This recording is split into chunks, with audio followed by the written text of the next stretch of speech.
bomoi olemba na nani likambo nini yo na se na moi okosala te osoki kolembana ifalo olemba na Sara po akomaki double femme inopposé olemba na ye te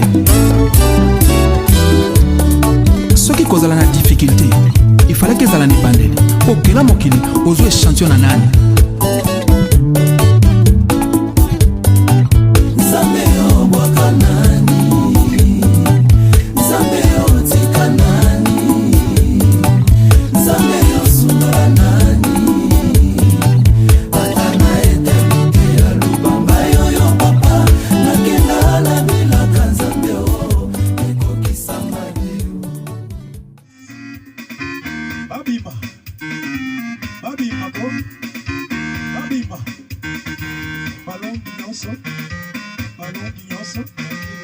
Alléluia. Praise the Lord. Dieu est bon.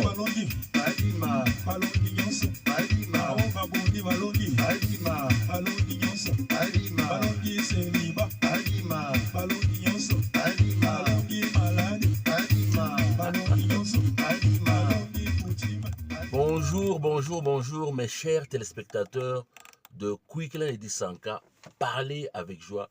C'est toujours l'écrivain Eric Kaloumé en direct de l'Afrique du Sud, plus précisément à Johannesburg.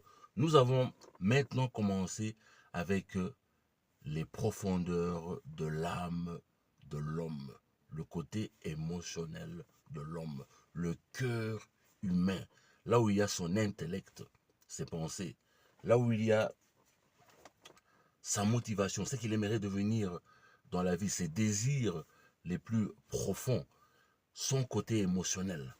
Les émotions, c'est normal. Il y a des émotions matures et des émotions aussi qui sont immatures. Likez ce message, abonnez-vous massivement, partagez ce message. N'hésitez pas, mes frères et sœurs, de partager ce message. Vous savez, le côté émotionnel de l'homme doit être compris. Le cœur de l'homme doit être protégé. Le cœur de l'homme doit être suivi de près. C'est là où se trouve la déception, c'est là où se trouve la haine, c'est là où se trouve l'envie, c'est là où se trouve le rejet. Le cœur de l'homme, absolument, doit être considéré comme un endroit qui a besoin d'un soin vraiment approprié. Dans notre épisode passé, bien sûr, nous avons commencé avec l'âme de l'homme, le cœur de l'homme. Donc là où il y a sa personnalité,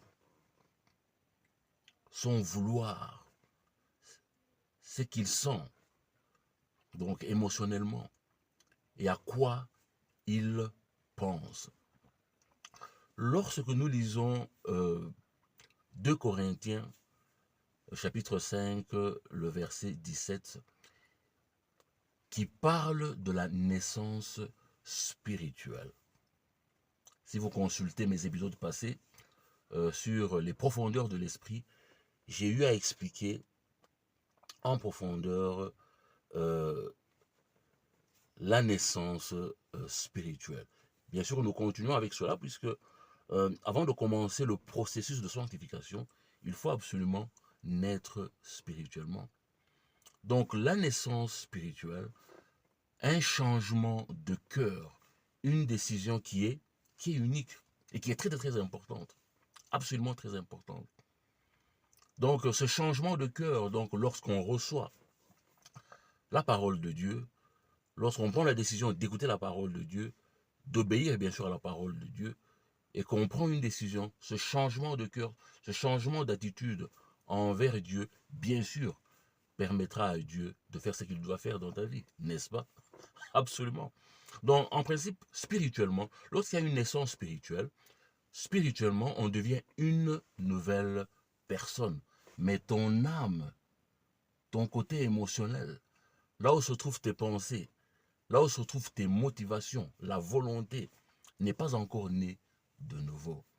Ton âme a besoin de passer par ce qu'on appelle la sanctification, le processus de sanctification, qui est bien sûr pénible, qui est douloureux, qui est difficile, qu'on appelle le salut de l'âme. Le salut de l'âme. Donc nous voyons que oui, il y a eu naissance, une nouvelle naissance spirituelle. Il y a eu un changement de cœur. Donc un exemple, c'est comme par exemple, vous allez chez votre médecin. Vous arrivez chez votre médecin et il prélève votre tension et voici l'information. Votre tension, elle est haute, c'est dangereux. Il faut absolument prendre les précautions qu'il faut par rapport à ce que vous consommez, tout ça, donc le manger, ce que vous buvez, tout ça.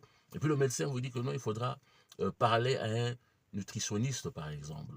Et voilà, vous rencontrez la personne qui commence à vous donner les conseils qu'il faut par rapport à la protection de ton cœur, à garder ton corps en bonne santé. Et tu reçois le message. Ça signifie que lorsque le pasteur, bien sûr, il nous prêche la parole de Dieu, il sème la parole de Dieu dans nos cœurs, et que nous recevons cela avec foi, bien sûr, et que nous acceptons cela, et à cause de cela, on prend une décision qui est unique de naître de nouveau. Donc il y a un changement de cœur, n'est-ce pas? Donc il y a un changement d'attitude envers Dieu. Donc en prenant cette décision-là, est-ce qu'on est déjà devenu la nouvelle personne? Est-ce qu'on a commencé à vivre la nouvelle personne? Non, c'est un processus, n'est-ce pas? Donc le salut de l'âme est un processus. Dès que tu acceptes ce que le nutritionniste t'a dit, donc c'est déjà un changement de cœur. Mais nous n'avons pas encore commencé à vivre la nouvelle personne. Lorsque nous lisons Philippiens 2, le verset 12, le verset 12 qui nous dit que nous devons travailler notre salut avec peur et tremblant. C'est ça même le processus de sanctification de l'âme. Il n'y a rien sur cette terre des hommes qui est plus cher que l'âme de l'homme. C'est un sujet qui est très très très important. Et j'ai l'impression que dans le corps du Christ, on dirait que c'est un sujet qui est quand même négligé quelque part. Puisque pour vivre la nouvelle personne, même si nous avons acquis une nouvelle nature, dans cette nouvelle nature qui est de Dieu, lorsque nous sommes nés de nouveau, lorsque ce changement de cœur s'est accompli, mais ça ne veut pas dire que nous changeons nos pensées immédiatement. Nos pensées ne sont pas bonnes ou correctes automatiquement. Notre attitude n'est pas bonne ou correcte automatiquement. Il y a quelque chose qui se passe. Lorsque nous choisissons d'écouter la parole de Dieu et d'obéir Dieu, puisque oui, on peut écouter la parole de Dieu, mais sans obéissance à la parole de Dieu, il n'y aura pas de transformation. Lorsque nous prenons la décision d'écouter la parole de Dieu, tu pars à l'église, et bien sûr le pasteur est en train de prêcher, est en train de s'aimer la parole de Dieu dans ton cœur, qui est comme cette terre-là, qui doit absolument être fertile, qui doit absolument être sensible à la parole de Dieu. Ce qui se passe, c'est que l'esprit de l'homme qui est l'image de Dieu, qui reçoit sa nourriture, qui est la parole de Dieu, et qui va faire pression, bien sûr, à son âme, là où se trouvent ses pensées, sa volonté et ses émotions, et que si son âme se soumet à lui, c'est pour cela qu'il y a certaines personnes qui, lorsqu'ils prennent la décision d'être nés de nouveau, pendant le processus, la personne est en train de pleurer. Ça signifie que son côté émotionnel a été touché. En principe, j'ai eu à le dire dans le passé, que l'esprit représente cette source de pouvoir et de contrôle pour l'âme et le corps de l'homme. Donc nous voyons que lorsque nous écoutons Dieu et nous prenons la décision de l'obéir, continuellement nous changeons. C'est ça le processus de sanctification. Continuellement nous changeons. Même si le processus est lent, même si le processus est pénible, C'est une réalité, c'est pénible. Mais du fait que nous faisons confiance à Dieu, ça va permettre à Dieu de nous changer. Et ça, très, très, très important. Nous pouvons regarder dans les réseaux sociaux ce qui se passe avec les hommes de Dieu, les erreurs que les hommes de Dieu commettent. Oui, je suis né de nouveau, mais ça ne veut pas dire que mon âme est déjà sauvée. Ça ne veut pas dire que j'ai déjà développé la mentalité du Christ. Il faut s'y mettre, absolument, c'est notre responsabilité de s'y mettre. Si on ne s'y met pas, Dieu ne pourra rien faire. La réalité est que tout a été accompli par Jésus-Christ. La Bible nous dit que Jésus-Christ était venu pour stopper le règne du Satan dans nos vies. Alors d'où viennent les querelles? D'où ça vient la méchanceté, d'où ça vient tous ces problèmes, ces guerres que nous avons à travers le monde, tout ça, c'est ce qui se passe à l'est de la République démocratique du Congo, c'est ce qui se passe en Ukraine, toutes ces choses-là, d'où ça provient? Mais c'est l'âme de l'homme, c'est le cœur de l'homme. Il faut l'entretenir, il faut prendre soin de cela. Mais comment est-ce qu'on prend soin de cela? C'est au travers de la parole de Dieu. Donc, nous permettons à Dieu de nous changer lorsque nous lui faisons confiance. C'est la même chose avec ton père biologique, ta mère biologique. Lorsque tu choisis de l'écouter, d'écouter ton père, ta mère, et de l'obéir, en ce moment-là, tu lui permets de faire quelque chose de bien dans ta vie. Tu lui permets, bien sûr, d'investir convenablement dans ta vie. Donc, il ne peut pas le faire par force. Il ne peut pas. Et c'est la même chose avec Dieu. Dieu ne peut pas s'imposer dans nos vies. C'est une décision. C'est pour cela que Philippiens 2:12 nous dit clairement que nous devons travailler notre salut avec peur. Ça veut dire que pour résister le Satan, il faut se soumettre à Dieu. C'est au travers de la soumission à Dieu qu'on résiste le Satan et bien sûr, il nous fuit.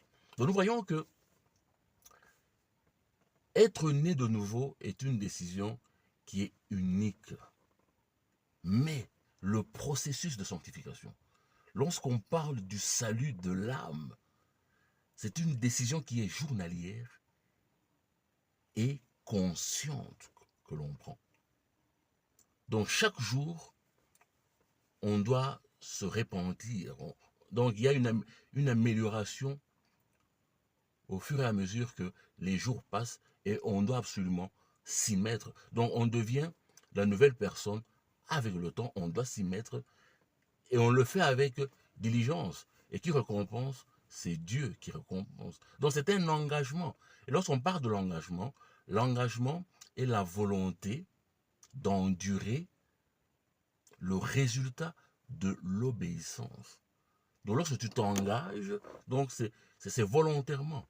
Tu t'engages volontairement et tu vas endurer le résultat de ton obéissance. Donc nous voyons que obéir à Dieu, ce n'est pas facile. Et ça, il y a l'autre mot qui a pété, koto sanzambe. Puisque l'ennemi aussi, il vient avec son temple afin de te dissuader. Absolument. Donc nous devons absolument prendre soin de notre côté émotionnel. Vous savez, il y a un grand élément qui manque dans le corps du Christ. Vraiment un grand élément qui manque dans le corps du Christ, qui est ce manque de compréhension du besoin de la restauration émotionnelle. Les blessures intérieures. Où cette restauration-là est transformation. C'est très important puisque si on ne s'y met pas, ça devient un problème. Ça devient un problème très sérieux dans la vie de tout un chacun. Cela veut dire donc il y a la prise, il y a le côté émotionnel est la prise de décision. Le côté émotionnel de l'homme est la prise de décision. Le côté émotionnel de l'homme qui affecte sa prise de décision. Nous avons tous un passé qui est vraiment agréable et un passé qui est aussi désagréable. Et ça affecte nos décisions de tous les jours. Donc il se fait que le cœur de l'homme, qui est l'âme de l'homme, n'a pas été traité comme il le fallait, n'a pas été considéré comme il le fallait. C'est un cœur qui a été rejeté, c'est un cœur qui a été maltraité. Alors lorsque toutes ces guerres, ou bien lorsque on parle de l'esclavage, la colonisation, on parle de l'apartheid, on parle du rejet, lorsque les gens se sentent être rejetés, par exemple, ça affecte le comportement, la personnalité de l'homme et ça nous crée beaucoup de problèmes. Ceux-là qui sont nés de nouveau, les chrétiens qui sont nés de nouveau, ont cette tendance-là de négliger ce côté émotionnel-là. C'est pour cela qu'il y a toujours des arrogants parmi les nés de nouveau. Ceux-là qui se plaignent parmi les nés de nouveau. Pourquoi? Puisque ce côté émotionnel n'a pas été restauré. Vous pouvez lire Jérémie 6, le verset 14, par rapport à cela. Que Dieu vous bénisse, que Dieu vous bénisse. Partagez massivement ce message, abonnez-vous massivement. Vos commentaires, nous en avons aussi besoin, vos encouragements. Pourquoi pas likez ce message. Que Dieu vous bénisse. Dieu est vraiment merveilleux.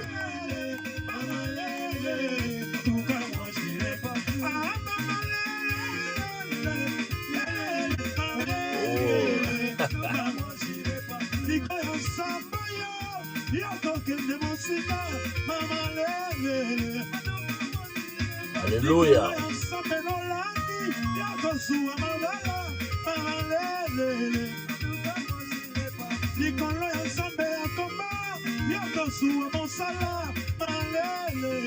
Praise the Lord.